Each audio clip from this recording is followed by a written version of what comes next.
अस्सलाम वालेकुम। Dubai international public school and class 10th subject है फ़िज़िक्स।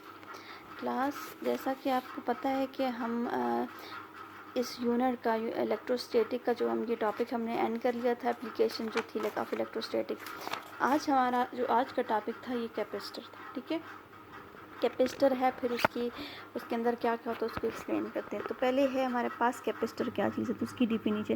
कैपेसिटर एक ऐसा डिवाइस होता है जो किसके यूज़ होता है चार्जेस को स्टोर करने के लिए। इस device use for storing charges. ठीक है, ये इसकी डिफिनीशन आ जाती है। आगे उसकी कंस्ट्रक्शन आ जाती है कि वो बना हुआ कैसे होता है। असल में वो उसके अंदर दो प्लेट्स होती हैं और उन विदाउट टचिंग मीन कि उनके अंदर कुछ उन दोनों के दरमियान वो दोनों आपस में सेपरेट होते हैं। ठीक है, और सेपरेट होते हैं और उनके दरमियान कोई मीडियम होता है और इस वजह से उनके दरमियान क्या होता है और उन दोनों पे कोई ना कोई साइन होता है। यानी it consist of two conductors separated. वो जो दो प्लेट्स होती हैं ना, उस पर वो जो प्लेट्स होती हैं वो कंडक्टर की प्लेट होती है। ठीक है, वो कंडक्टर्स होती हैं from each other without touching, carrying charges of equal magnitude but opposite. यानी उन दोनों पे इक्वल चार्जेस होते हैं लेकिन ऑपोजिट साइन के साथ। एक पे पॉजिटिव साइन होता है और एक पे नेगेटिव साइन होता है और उन दोनों के दरमियान वो सेपरेशन होती है और उस सेपरेशन में कोई मीडियम होता है। तो यहाँ पे आगे फिगर बताया हुआ है यहाँ पे ये दो हमारे पास कंडक्टर हैं, इन दोनों के दरमियान मीडियम है। मीडियम मीन कोई इंसुलेटिंग मटेरियल भी आ सकता है या फिर इन पे एयर भी आ सकती है। ठीक है, और इसमें अब ये जो कंडक्टर हैं दो, ये किसी भी शेप में हो सकता है। देखिए यहाँ पे इस फिगर में ये राउंड शेप में, राउंड भी नहीं बन रहा, ये शेप आ रही है इनकी, लेकिन अगली फिगर में ये दो प्लेट टाइप बने हुए हैं। ठीक है, दो प्लेट्स हैं तो ये किसी भी शेप में आ सकती हैं।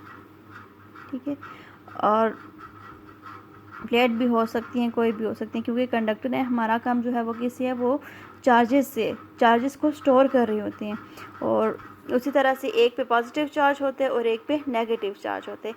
कह रहे हैं कि इन चार्जेस की वजह से क्या होती है, जो पॉजिटिव प्लेट होती है उस पर पोटेंशियल ज़्यादा होता है। किस वजह से, यानी जो नेगेटिव पे पोटेंशियल होता है उसकी निस्बत इन चार्जेस की वजह से, यानी नेगेटिव इस पे भी पोटेंशियल है, इस पे पोटेंशियल इसकी निस्बत इस पे ज़्यादा होता है इन चार्जेस की वजह से। और आगे भी बताया हुआ है कि इंसुलेटिंग मटेरियल जो है यानी दरमियान का, इन दोनों के दरमियान का जो दरमियान में क्या होता है, एक मीडियम होता है, इंसुलेटिंग मीडियम में आ जाता है, कोई मटेरियल वगैरह रखा जाता है। ठीक है, ये हमारे पास जनरल कैपेसिटर था। अब आगे असल चीज़ जो आ जाती है, कैपेसिटेंस क्या चीज़ होती है, कैपेसिटेंस ऑफ अ कैपेसिटर हम यूज़ करते हैं किस लिए, चार्जेस को स्टोर करने के लिए। Capacitance of a capacitor generally क्या है कि चार्जेस को स्टोर करने की जो सलाहियत होती है, जो कैपेसिटी होती है ना, उस चीज़ को हम कहते हैं कैपेसिटर, यानी जिस वजह से चार्जेस स्टोर होती हैं। ठीक है, कि उस चीज़ को कैपेसिटेंस कहते हैं। लेकिन यहाँ पे 2-3 डेफिनेशन हम उनको भी देख लेते हैं। Capacitance C of a capacitor is ratio of magnitude of charges on either conductor पे जो चार्जेस होते हैं ना, उनकी मैग्नीट्यूड, उनके साइन नहीं, उनकी जस्ट मैग्नीट्यूड कितने चार्जेस हैं उसकी, और जो उन दोनों के दरमियान जो पोटेंशियल डिफरेंस होता है उन दोनों की मैग्नीट्यूड जो है, इन दोनों की रेशो को हम कहते हैं कि ये कैपेसिटेंस है। तो इस चीज़ को आपको समझना थोड़ा सा डिफ़िकल्ट हो जाएगा। हम इसकी मैथमेटिकल फॉर्म देखते हैं हमारे पास आया कैसे, तो फिर आपको क्लियर होगा। ठीक है, अब देखिए फॉर एग्जांपल हमारे पास वो दो प्लेट्स हैं, उन पे हम चार्जेस को जितना इंक्रीज़ करेंगे तो पोटेंशियल डिफरेंस उतना ही इंक्रीज़ हो जाएगा। तो यानी इसको मैं इस तरह से भी कह सकती हूँ कि चार्जेस जो हैं वो डायरेक्टली प्रोपोर्शन है पोटेंशियल डिफरेंस की। यानी चार्जेस इंक्रीज़ हो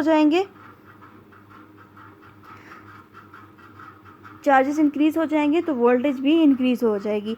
तो Q इज़ directly proportion to V। Q charges के लिए आ जाता है और V जो है वो पोटेंशियल डिफरेंस के लिए आ जाता है। ठीक, तो इस सिंबल को हटाने के लिए हम क्या करते हैं, यहाँ पे इक्वल टू डाल देते हैं और उसके बाद कोई कांस्टेंट डालते हैं।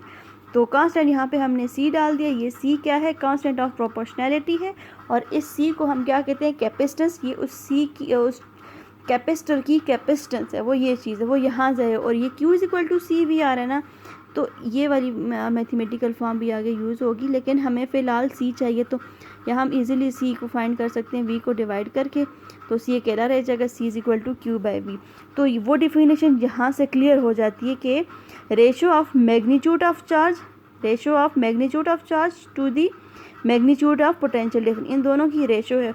और दूसरी डिफिनीशन यहाँ पे जिस तरह से भी लिखी हुई है, कैपेसिटेंस ऑफ अ कैपेसिटर क्या है, amount of charge the capacitor can store per unit potential difference, यानी जो कैपेसिटर है वो कितने अमाउंट ऑफ चार्ज जो है वो कितनी चार्ज जो है वो अपने पास स्टोर कर सकता है, यानी पर यूनिट पोटेंशियल डिफरेंस, कितने डिफरेंस पोटेंशियल डिफरेंस, यानी एक कैपेसिटर को हम कितनी पोटेंशियल डिफरेंस देंगे तो वो कितने चार्ज का चार्जेस जो है वो स्टोर करेगा। तो इस चीज़ को हम कहते हैं कि ये कैपेसिटेंस आ जाती है। और ये डिपेंड किस पे करती है, कैपेसिटेंस ऑफ अ कैपेसिटर किस पे डिपेंड करती है, शेप पे और साइज़ पे, प्लेट्स की साइज़ पे। तो यानी कैपेसिटर के अंदर जो कंडक्टर लगे होते हैं, जो कंडक्टिंग प्लेट्स होती हैं, उन प्लेट्स का साइज़ जो है वो जितना बड़ा होगा तो उतने ज़्यादा चार्जेस स्टोर हो सकेंगे, यानी उतनी ज़्यादा उनको पोटेंशियल मिलेगी, उतनी ज़्यादा चार्जेस स्टोर कर सकेंगे। और उसके अलावा ये और किस पर डिपेंड करती है, उन दोनों के दरमियान का जो मटेरियल होता है, इंसुलेटिंग मटेरियल या इंसुलेटर, उस पर भी डिपेंड करती है। ठीक है, आगे इसकी यूनिट आ जाती है। अब इसकी यूनिट क्या है, तो उसके अकॉर्डिंग इसकी यूनिट आ जाएगी, जैसा कि चार्जेस की यूनिट क्या आ जाती है, कूलम। ठीक है, और कूलम को इसी से डिनोट करते हैं। और वी की यूनिट क्या आ जाए, वोल्टेज जो है इसकी यूनिट क्या आ जाएगी, पोटेंशियल डिफरेंस जो है इसकी यूनिट आ जाएगी वोल्ट। तो ये आ जाएगा coulomb per volt, coulomb per volt. और ये इक्वल टू किससे आ जाता है, आर फेराड, ये इक्वल टू फेराड बनता है। फेराड असल में एक साइंटिस्ट था, माइकल फेराडा, उसके नाम से ये आ गया। ठीक है, तो या इस तरह से बन जाएगा, यानी 1 farad is equal to 1 coulomb per volt. इसका मतलब है कि एक कंडक्टर के अंदर क्या होगा, अगर 1 वोल्ट उसको पोटेंशियल मिला हुआ है तो उसमें से 1 कूलम चार्ज पास हुए तो हम कह सकते हैं वो इक्वल टू कितना है, 1 फेराडे के।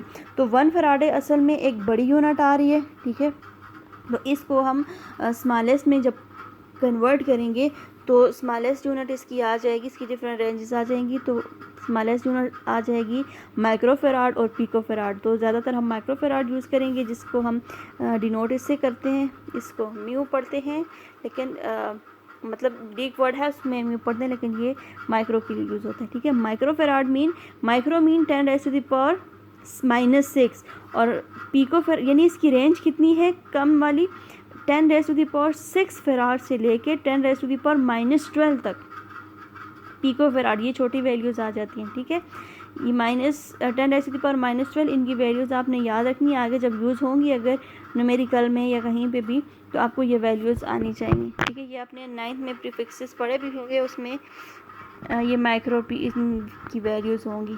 ठीक है, तो अच्छा आगे क्या आ जाता है, यही है कि इसमें इसको हम इससे डिनोट करते हैं। अच्छा, आगे चीज़ आ जाती है, इसको हम जनरली कैसे लेते हैं, ये एक बैटरी के बताया हुआ कि बैटरी पे ये उसकी प्लेट्स को लेके यहाँ पे अप्लाई प्रैक्टिकल करके बताया हुआ है। Charge by applying a potential difference across its place by using a battery, और charging of a parallel plates capacitor by using a battery as shown in this figure. तो यहाँ पे आप देख सकते हैं। अब देखें यहाँ, आप इस चीज़ को देखें, इस पैराग्राफ को, कि फॉर एग्ज़ाम्पल अगर हम क्या कर देंगे, वोल्टेज को डबल कर देंगे तो हमें कैपेसिटेंस को उसके अंदर कोई चेंजेस लाने की ज़रूरत नहीं पड़ेगी, बजाय इसके कि क्या करें, we would double the charge store on capacitor. यानी हम अगर वोल्टेज को इंक्रीज़ करेंगे तो हमें कैपेसिटेंस की इंक्रीज़ करने की है, उसके ऊपर कोई चेंज आने की ज़रूरत नहीं पड़ेगी। हम वोल्टेज को इंक्रीज़ करेंगे तो हमारे पास ज़्यादा चार्जेस इंक्रीज, जितनी ज़्यादा वोल्टेज देंगे उतनी ज़्यादा चार्जेस आ जाएंगे, उतने ज़्यादा चार्जेस आ जाएंगे। इसका मतलब ये है कि उसकी कैपेसिटी ज़्यादा है चार्जेस को स्टोर करने की। ठीक है, और आगे क्या हुआ, we try to overfill the capacitor by placing too much voltage across it, the electric field between plates will become so strong that dielectric breakdown will occur, causing current of spark between the plates। अच्छा, अक्सर आप ऐसे देखते हैं कि charge जो switch on करते हैं तो उसके अंदर स्पार्किंग हो जाती है, या फिर हम ये कहते हैं कि मोबाइल जब चार्ज करते हैं कि वो ओवर डिस्चार्जिंग होने लग जाती है। ऐसा होता नहीं है, या फिर जब वोल्टेज, हम ये भी कह सकते हैं, अक्सर देखें जो बल्ब होते हैं, ठीक है, उसके बारे में तो आपने ये सुना होगा कि जब एकदम से जब बिजली जाती है और उसके बाद जब आती है वो उसकी वोल्टेज फुल होती है, तो हमारी ये कोशिश होती है कि हम उसको बल्ब जो होते हैं उनको ज़रा बंद कर दें। क्यों कि एकदम से जो फुल हो के बिजली आती है, वोल्टेज ज़्यादा होती है, उसकी कैपेसिटी किससे ज़्यादा हो, तो वो स्पार्क हो जाती है। यानी कि वो सिर्फ स्पार्क ही नहीं होते बल्कि वो फट जाते हैं, ठीक है। तो वो यही वजह होती है। तो इस पैराग्राफ में यही बताया हुआ है। तो ये तो थे कैपेसिटर्स, ये इम्पॉर्टेंट टॉपिक है। आगे इसकी मैथमेटिकल फॉर्म भी आगे आ जाएगी उसकी अरेंजमेंट के अकॉर्डिंग। तो आगे जनरल फिलहाल हम इसकी टाइप्स देख लेते हैं। जनरल सी टाइप्स हैं। टाइप्स ऑफ कैपेसिटर, दो तरह के कैपेसिटर होते हैं, एक फिक्स कैपेसिटर आ जाते हैं और एक वेरिएबल कैपेसिटर आ जाते हैं, ठीक है। यहाँ पे देखें तो ये कैपेसिटर क्या किस तरह से यूज़ करते हैं, ये वेरी कर रहे हैं साइज़ पे, शेप पे, उसकी कंस्ट्रक्शन पे। और आगे एक एग्जांपल लेके चले हुए हैं, electrolyte tubular capacitor is most popular for this one. जो भी इसको वोल्टेज कितनी मिली हुई है 1 माइक्रोफेराड और इसकी इतनी कैपेसिटेंस है। इस चीज़ को आपने देख लेना है कि इसके अंदर क्या क्या है, कि इसकी टाइप्स में आ जाते हैं, ठीक है। ये जनरल सब था, ये आगे उसकी शेप है। उसके बाद ये कम्बिनेशन ऑफ कैपेसिटर आ जाएगा, ये हमारे पास इम्पॉर्टेंट है। उसके अलावा ये जो कैपेसिटर वाला पूरा टॉपिक ही जब हमारे पास आ जाता है तो ये इम्पॉर्टेंट टॉपिक आ जाता है। तो आज के लिए इतना काफ़ी है। नेक्स्ट लेक्चर में हम इसके कम्बिनेशन भी देख लेंगे। Thank you.